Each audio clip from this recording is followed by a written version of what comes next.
Alabama 44, Miami 13. This was nearly the worst case scenario for Miami. It was nearly best case scenario for Alabama. Bama didn't play perfect by any stretch. Miami, it wasn't a disaster for them. Disaster is getting your quarterback knocked out for the year. That didn't happen yesterday. Looked like it may be on its way, but it didn't happen last year. I'll tell you why I think it's worst case for Miami. It doesn't really even necessarily have to do with just this season. I'll tell you that in a second, but I really underestimated how thorough Alabama would just handle the game. I underestimated how efficient the offense would be, is what I underestimated. With pressure, no less. With pressure. Bryce Young, first start as a quarterback, starting quarterback. Bryce Young in his first start, 27 of 38 for 344 through the air, 4 touchdowns, 0 picks, and he had 126 what was it, 12.6. Yeah, 126 yards per completion would be a record. He had 12.6 yards per completion. No other program in any era does this stuff. It's so stupid to think about this. Bryce Young, in his first start, with pressure, Bama's offensive line wasn't flawless by any stretch, should not be throwing for 350 and 4 touchdowns, no interceptions. He should have struggled. That's what he should have. Replacing a new coordinator and all kinds of new talent out wide, new guys in the backfield, new everything, including quarterback.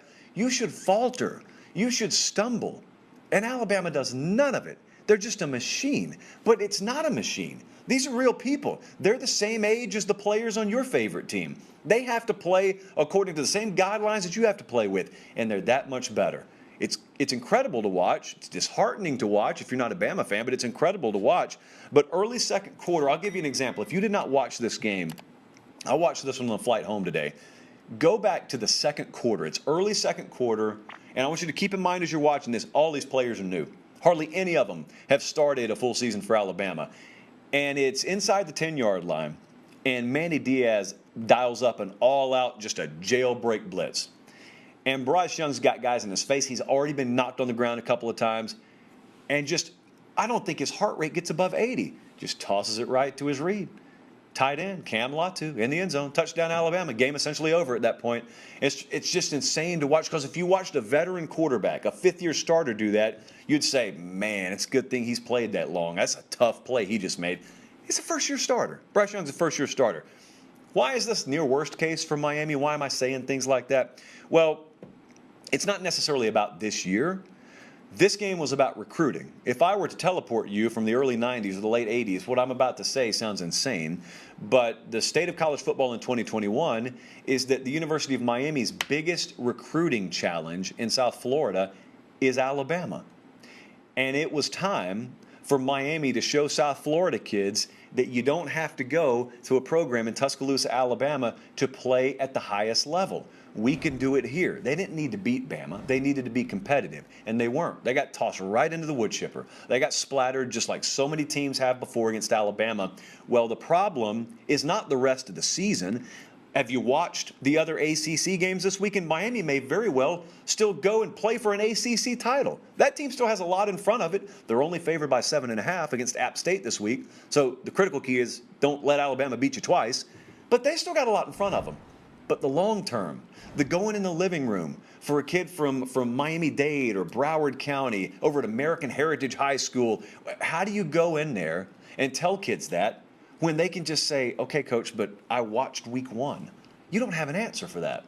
And the only answer, the only solution is you got to be good enough to sell them on the concept that, well, we'll do it once you get here. That's hard when a coach is walking in right after you with that script A on their chest and they say, no, don't be part of that. That sounds like a recipe for disaster. Don't be a trial and error guinea pig.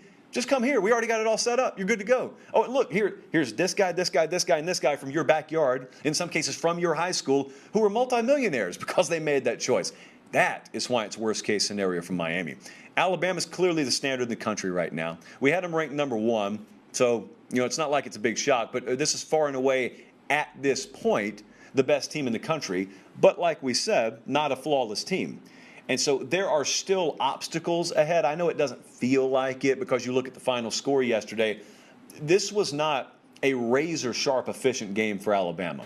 There are things they have to work on the offensive line. Now, they had Chris Allen, one of their outside linebackers, who was very impactful yesterday, probably out for the year with a foot injury. Remains to be seen, but probably out for the year. But you know something I noticed, even as we were doing this, is how quiet it's gotten from the Pete Golding hater camp. All of them have gone on vacation. I don't know when any of them are coming back. It's going to be a nice vacation year for them this year. It's funny how a guy all of a sudden remembers how to coach again once he's got the players, isn't it? Pete Golding, congratulations. He picked up that defensive coordinator for dummies book from Barnes & Noble that you guys wrote for him. And so he's figured it out. He's scanned the message boards. He's perused Twitter. Oh, by the way, he's got players like Will Anderson. That may or may not help. But now all of a sudden, Alabama knows how to play defense. Pete Golding knows how to call a defense. Now, the way it works is when they're terrible, Golding's calling the defense. And when they're good, probably Saban's defense, right? They were never terrible. They were still number one in the SEC last year. They were just off by their standards. They're back. So as you watched all these other defenses yesterday dominate, but they couldn't move the ball, Bama's defense dominated too. The problem is they can still score 40 on you pretty much whenever they need to.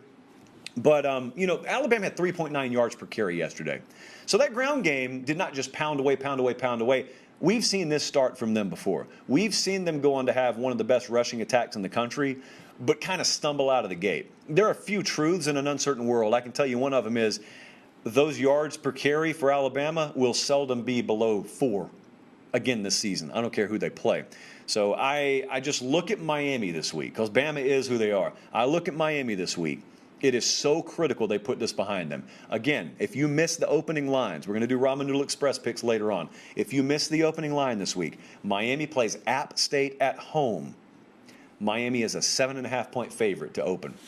Critical that they put this game behind them because they did not have catastrophic injury yesterday like Florida State a few years ago. They lost Francois, season over. De'Aaron King and his team still have a lot they can accomplish, but you can't do it if you can't put this game behind you.